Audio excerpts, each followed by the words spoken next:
গণভোট ও জুলাই সনদ নিয়ে সংসদে বিরোধী দলের প্রস্তাব, মঙ্গলবার 2 ঘণ্টা আলোচনার জন্য দিন নির্ধারণ।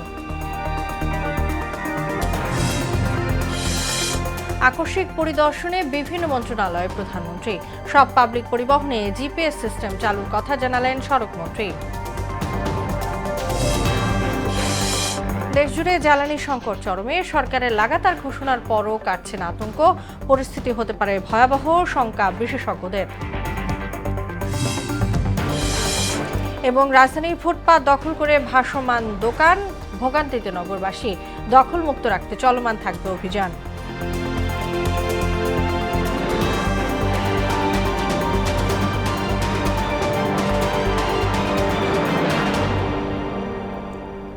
আসসালামু আলাইকুম, মোহনা সংবাদে সবাইকে স্বাগত। এতক্ষণ শুনছিলেন শিরোনাম, পুরো সংবাদের সঙ্গে আছি তাসনুভা বিনতে তাহের।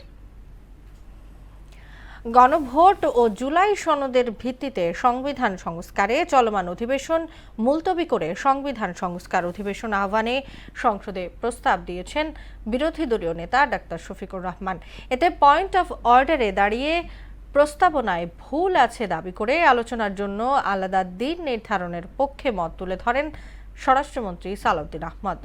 উভয় পক্ষের আলোচনা শুনে এ বিষয়ে 31 মার্চ মঙ্গলবার 2 ঘণ্টা আলোচনার জন্য দিন নির্ধারণ করে দেন স্পিকার ব্যারিস্টার কায়সার কামাল।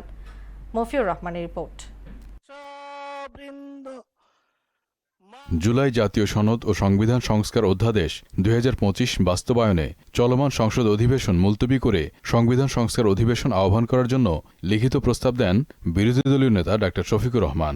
স্পিকারের অনুমতিক্রমে প্রস্তাবটি পাঠ করেন তিনি। জুলাই জাতীয় সনদ সংবিধান সংস্কার বাস্তবায়ন আদেশ 2025 এর অনুচ্ছেদ 10 অনুযায়ী এবং জুলাই জাতীয় সনদ বাস্তবায়ন আদেশ ও গণভোটের প্রদত্ত রায় বাস্তবায়নের লক্ষ্যে আইনে বর্ণিত সময়সীমার মধ্যে সংস্কার পরিষদের অধিবেশন আহ্বান করা হয়নি, যা 30 পঞ্জিকা দিবসের মধ্যে আহ্বান করার কথা ছিল। কার্যপ্রণালী বিধির 62 বিধি অনুসারে উপরোক্ত জনগুরুত্ব সম্পন্ন বিষয়ে সংসদে মুলতবি প্রস্তাব উত্থাপনের নোটিশ প্রদান করেছি।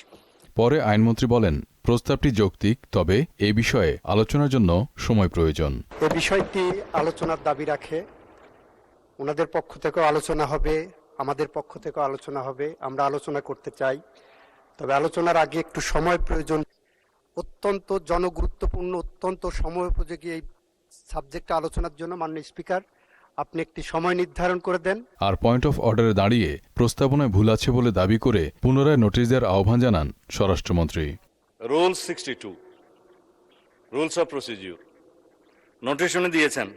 নোটিশ তো দিতে পারবেন আপনি জরুরি গুরুত্বপূর্ণ বিষয়ে, জরুরি জনগুরুত্বপূর্ণ বিষয়ে নোটিশ দিয়ে গেলে তো আপনাকে অন্য বিষয়ে যেতে হবে, আর বিধি 68-এ যেতে হবে।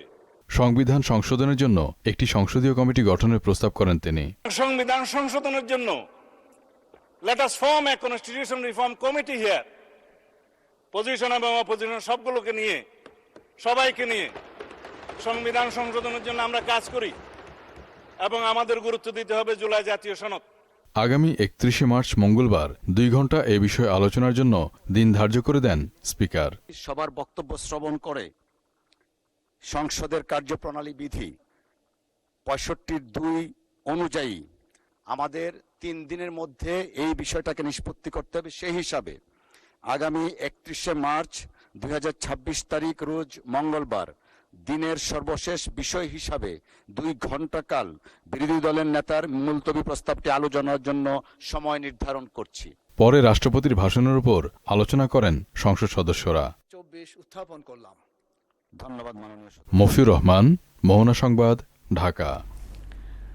স্থানীয় সরকার ও পল্লী উন্নয়ন মন্ত্রী মির্জা ফখরুল ইসলাম আলমগীর বলেছেন, বিগত ফ্যাসিস্ট সরকারের আমলে ব্যাপক লুটপাট ও দুর্নীতির কারণে গ্রাম অঞ্চলের রাস্তার অবকাঠামোগত উন্নয়ন তেমন হয়নি। সংসদে এক প্রশ্নের জবাবে একথা বলেন মির্জা ফখরুল। অপর এক প্রশ্নের জবাবে জাতীয় ক্রীড়াবিদদের ক্রীড়া কার্ড তুলে দেওয়া হবে বলে জানিয়েছেন যুব ও ক্রীড়া প্রতিমন্ত্রী আমিনুল ইসলাম। মফিউর রহমানের আরও একটি রিপোর্ট। সংসদ অধিবেশনের শুরুতে সংক্ষেপে ভাষণ দেন ডেপুটি স্পিকার কায়সার কামাল। এতে তিনি শহীদ প্রেসিডেন্ট জিয়াউর রহমান, বেগম খালেদা জিয়া ও রক্তিম জুলাইয়ের শহীদের অবদানের কথা স্মরণ করেন। আমি গভীর শ্রদ্ধার সঙ্গে স্মরণ করছি শহীদ রাষ্ট্রপতি জিয়াউর রহমান বীর উত্তমকে। আমি একই সাথে শ্রদ্ধার সঙ্গে স্মরণ করছি সাবেক প্রধানমন্ত্রী বেগম খালেদা জিয়াকে, যিনি স্বৈরাচার বিরোধী আন্দোলনের নেতৃত্ব দিয়ে 1991 সনের জাতীয় সংসদ নির্বাচনে বিজয়ী হওয়ার পর বাংলাদেশে সংসদীয় গণতন্ত্র পুনঃপ্রতিষ্ঠা করেছিলেন। পরে তিনি সংসদ পরিচালনার জন্য সহায়তা কামনা করেন সংসদ সদস্যদের কাছে। আমি আপনাদের প্রত্যেককে আশ্বস্ত করছি যে তাকে অভিনন্দন জানান সরকার দলীয় চিফ হুইপ এবং বিরোধী দলীয় নেতা। আপনি আজকে যে মনোভাব এখানে ব্যক্ত করেছেন আপনার বক্তব্যের মধ্য দিয়ে, আসলে বাংলাদেশের জনগণ এটাই কামনা করে। আপনি ইতিমধ্যে ঘোষণা করেছেন যে আপনি নিরপেক্ষ থাকবেন এবং আপনি দলের পদ থেকে পদত্যাগ করেছেন।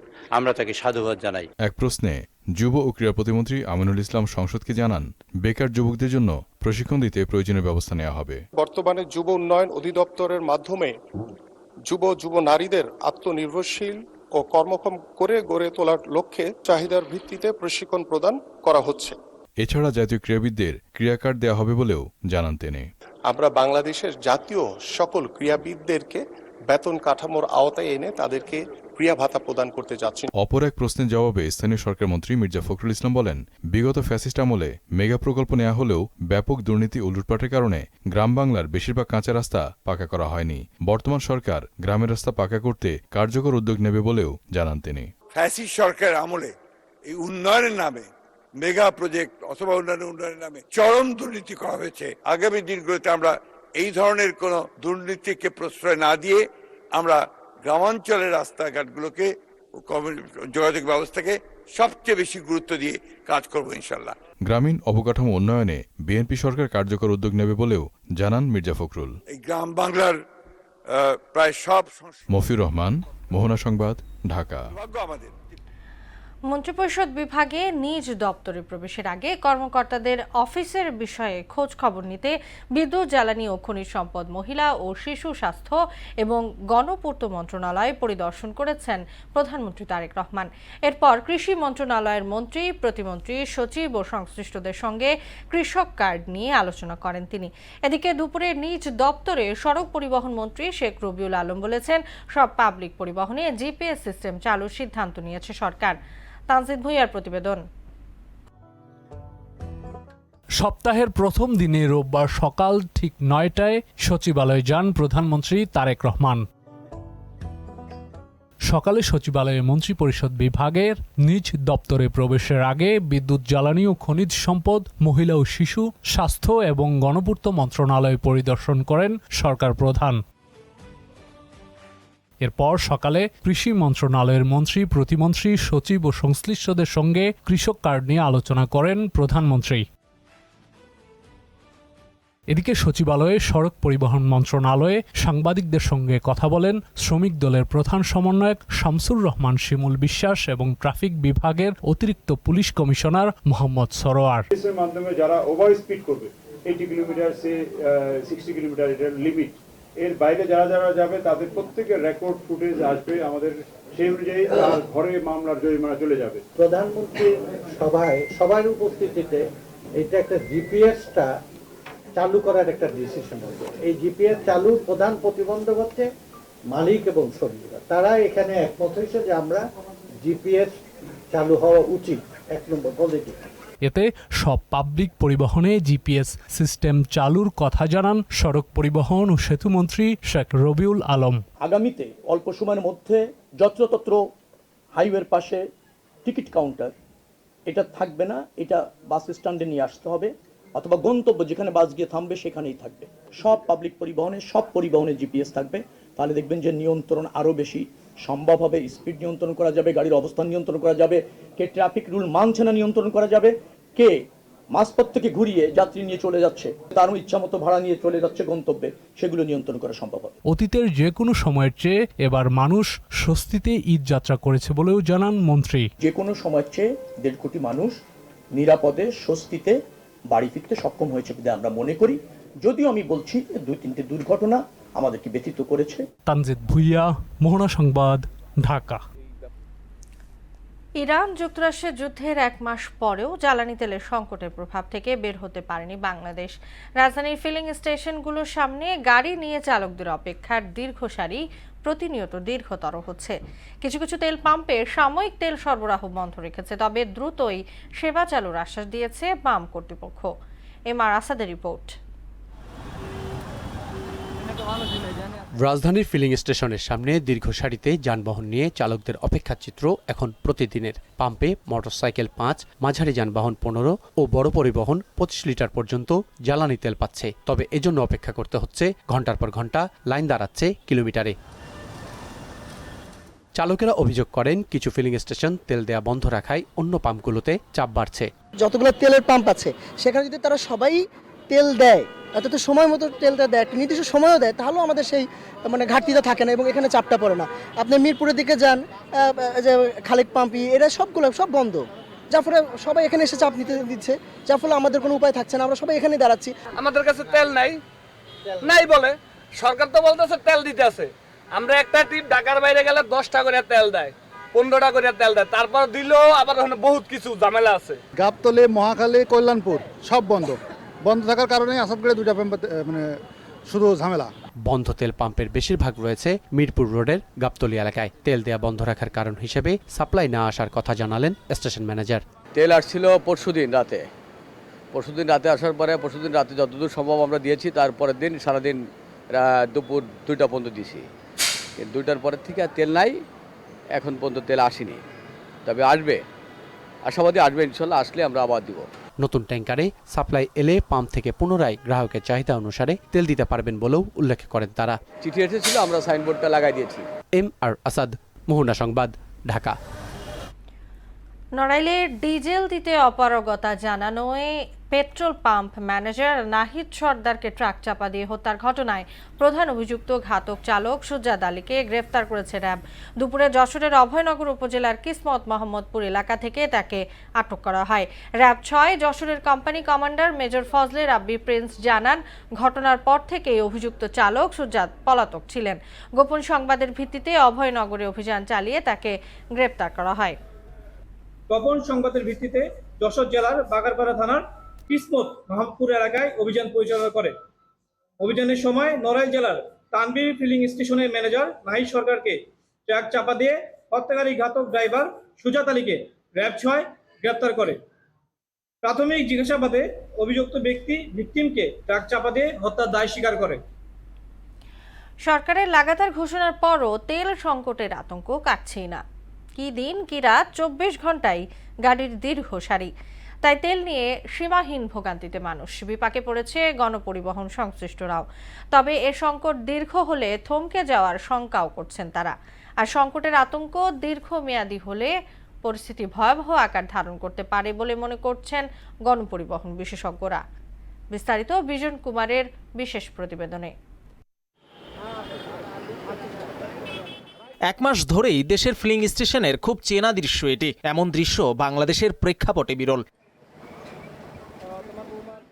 যেখানে তেল আছে সেখানে দীর্ঘ সারি তো আছেই, পাশাপাশি তেল না থাকলেও পাম্প থেকে সরছেন না অনেকেই। তেলের গাড়ি আসার সঙ্গে সঙ্গেই হুমড়ি খেয়ে পড়ছেন চালকরা। এতে দীর্ঘ সারির মতোই বাড়ছে ভোগান্তি আর আতঙ্ক। আমি শিকদারে গেলাম, পাইলাম না, এখানে আসছে, এখানে অনেক লম্বা সিরিয়াল, এখানেও তেল পাবো কিনা জানি না। আমি অলরেডি 3টাতে নক করে তারপর এটাতে আসলাম, এটা তো পেলাম না। অলমোস্ট 2 ঘন্টার মতো এখানে আমি দাঁড়িয়ে আছি। এখন আমরা পর্যাপ্ত তেল পাবো কিনা সন্দেহ আছে। তেলের সংকট না থাকলেও এক ধরনের অনিশ্চয়তার আতঙ্ক ক্রমেই জেঁকে বসেছে। ক্রেতাদের অভিযোগ, বিক্রেতারাই সৃষ্টি করছেন কৃত্রিম সংকট। যারা তেলের পাম্প ব্যবসায়ী করে তাদের মাধ্যমে আমার যেটা মনে হয় যে সমস্যা করতেছে। এখানে সিন্ডিকেটই আসলে কাজ করছে, সরকারের দোষ দেওয়া ঠিক হচ্ছে না। তবে ব্যবসায়ীদের পাল্টা অভিযোগ ক্রেতাদের নিয়ে। বারবার তেল নিয়ে তা মজুত করে রাখাই তেলের বাজারে এমন প্রভাব বলেও দাবি তাদের। একজন প্রাইভেট কারের ড্রাইভার উনি আমাদের এখান থেকে তেল নিছে সকালে, এবং 1 ঘন্টা পরে উনি আবার সিরিয়ালে আসছে তেল নেওয়ার জন্য, এবং মোটরসাইকেলও ঠিক সেম কাজটা করতেছে। রাইড শেয়ারিং এ জড়িতরা সংকটে তো ভুগছেন, এখন গণপরিবহন সংশ্লিষ্টরাও আতঙ্কিত।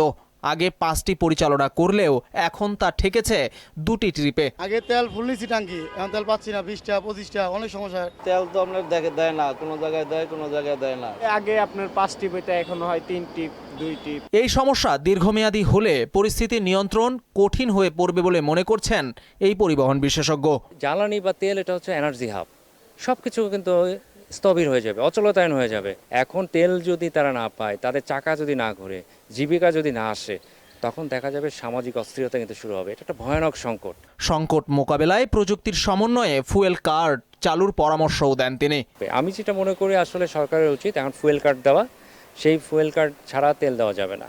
আপনি কখন তেল নিচ্ছেন, কোন পাম্প থেকে নিলেন, কত লিটার নিলেন, এটা নির্ধারিত থাকবে এবং সেইভাবে তেল দেওয়া হবে। তবে মজুদ ঠেকাতে ট্যাগ অফিসার নিয়োগ ও বিজিবি মোতায়েনের সিদ্ধান্ত ইতিবাচক বলেও মনে করেন অধ্যাপক হাদিউজ্জামান। স্টোরেজ যারা করেছে তাদের আসলে শাস্তির আওতায় আনতে হবে। বিজন কুমার, মোহনা সংবাদ, ঢাকা।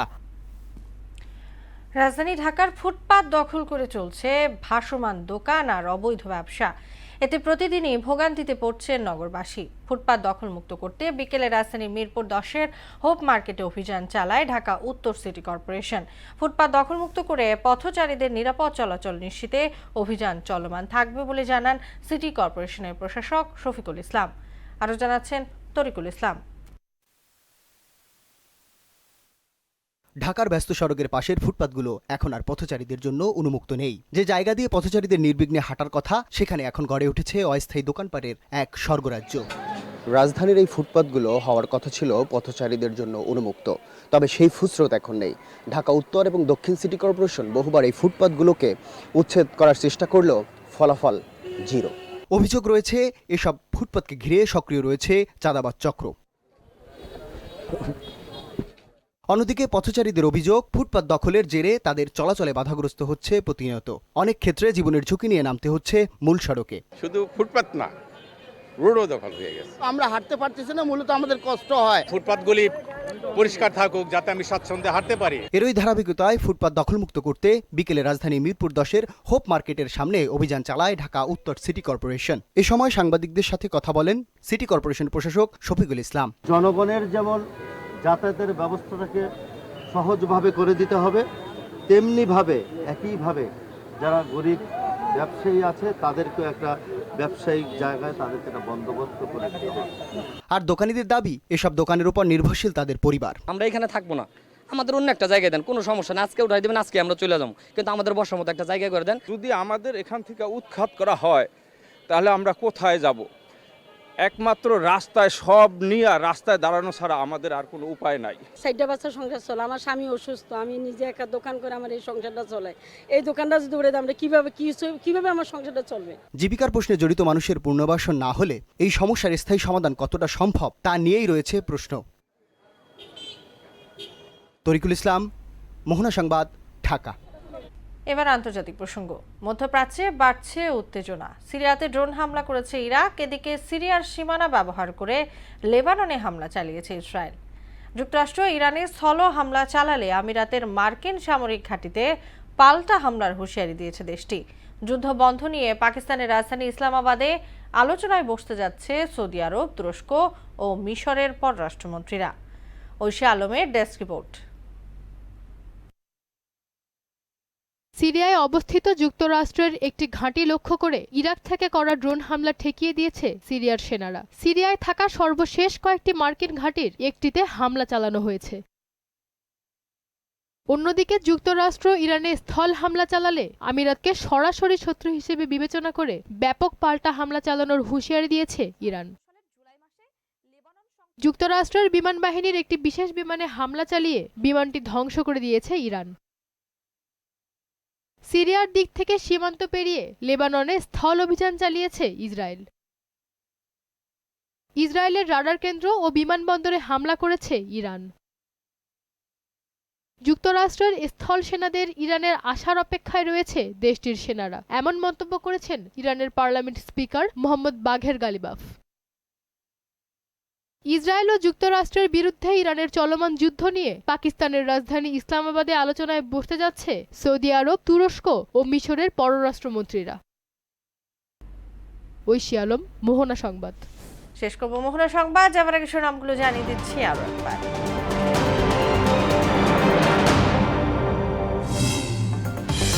গণভোট ও জুলাই সনদ নিয়ে সংসদে বিরোধী দলের প্রস্তাব, মঙ্গলবার 2 ঘন্টা আলোচনার জন্য দিন নির্ধারণ।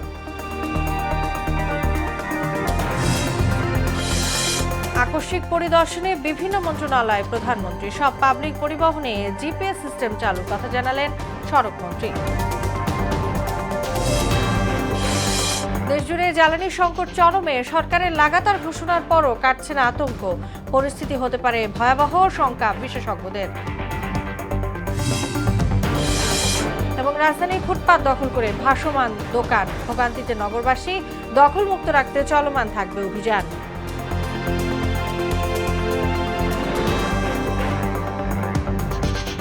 এই ছিল মোহনা সংবাদে। পরবর্তী সংবাদ রাত 12টায়। মোহনার সবশেষ খবর জানতে ভিজিট করুন www.mohana.tv। সংবাদ দেখতে পারেন ফেসবুক ও ইউটিউবেও। এতক্ষণ সঙ্গে থাকার জন্য ধন্যবাদ সবাইকে।